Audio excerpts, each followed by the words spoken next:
Hello बच्चों, तो चलिए इस प्रश्न को पढ़ते हैं। यदि बी एक्स प्लस सी वाई बराबर ए, जहाँ ए कोमा बी कोमा सी समान चिन्ह के हैं, एक रेखा इस प्रकार है कि निर्देशांकों एवं रेखा द्वारा परिबद्ध क्षेत्र का क्षेत्रफल 1/8 वर्ग इकाई है, तब यहाँ पर हमें देखो चारों विकल्पों में से सही विकल्प बताना है क्या होगा। ठीक है, तो प्रश्न में आगे बढ़ने से पहले इस प्रश्न से संबंधित जो मुख्य उदाहरण है उसकी हम चर्चा कर लेते हैं। तो देखो मुख्य उदाहरण क्या हो जाएगी। हम जानते हैं कि यदि x comma Y comma Z गुणोत्तर श्रेणी में हो, गुणोत्तर श्रेणी में हो, तो यहां से क्या होता है कि वाई स्क्वायर का जो मान है ना वो किसके बराबर आता है, एक्स जेड के बराबर आता है। तो अब देखो जो रेखा का समीकरण है ना वो क्या है, बी एक्स प्लस में सी वाई बराबर में ए।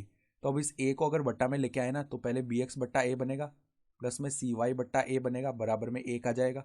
तो यहाँ से देखो एक्स को ऐसे ही रखें, बी को हम नीचे भेजें तो एक्स बट्टा ए बट्टा बी लिख सकते हैं, प्लस में देखो वाई को ऐसे ही रखा, सी को नीचे भेजा तो यहाँ पे ए बट्टा सी लिख सकते हैं, बराबर आ जाएगा एक। तो अब देखो किसी भी सरल रेखा का अंतःखंड रूप होता है एक्स बट्टा ए प्लस में वाई बट्टा बी बराबर में एक, इस प्रकार का होता है ना अंतःखंड रूप। ठीक है, जहाँ पर ए क्या होता है एक्स अंतःखंड और बी क्या होता है वाई अंतःखंड, इस प्रकार से लिखते हैं। ठीक है, तो यहाँ पर देखो हम यहाँ पर ए और बी तो पहले ही इस सवाल में आ चुके हैं, तो हम इस प्रकार से लिख लेते हैं एक्स बट्टा ए प्लस में वाई बट्टा बी बराबर में एक। तो यहाँ से तुलना करेंगे ना तो ए का मान आ जाएगा हमारा ए बट्टा बी, और देखो जो बी का मान है ना वो किसके बराबर आएगा, ए बट्टा सी के बराबर। यानी कि एक्स अंतःखंड आ चुका है ए बट्टा बी और वाई अंतःखंड आ चुका है ए बट्टा सी। तो अब इनसे जो परिबद्ध क्षेत्रफल आएगा ना वो एक त्रिभुज आएगा। ठीक है, मान लो इस प्रकार की रेखा आएगी, तो ये एक्स अंतःखंड होता है पूरा। ठीक है, और ये हमारा पूरा वाई वाई अंतःखंड होता है। ठीक है, तो ये त्रिभुज बनेगा एक।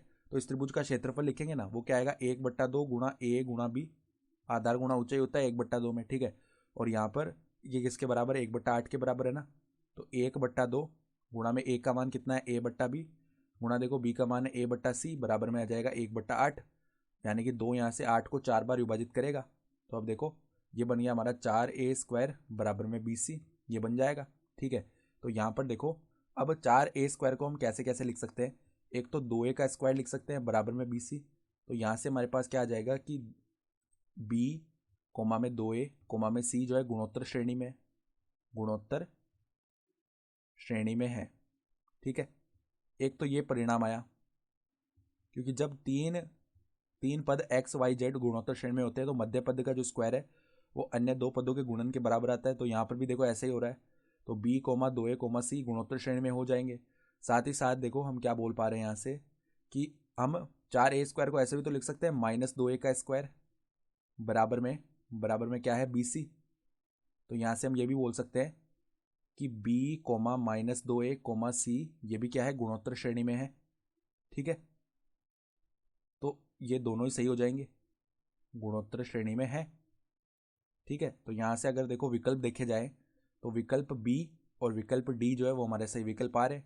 ठीक है, तो आशा करता हूँ कि आपको ये प्रश्न समझ में आया होगा। धन्यवाद।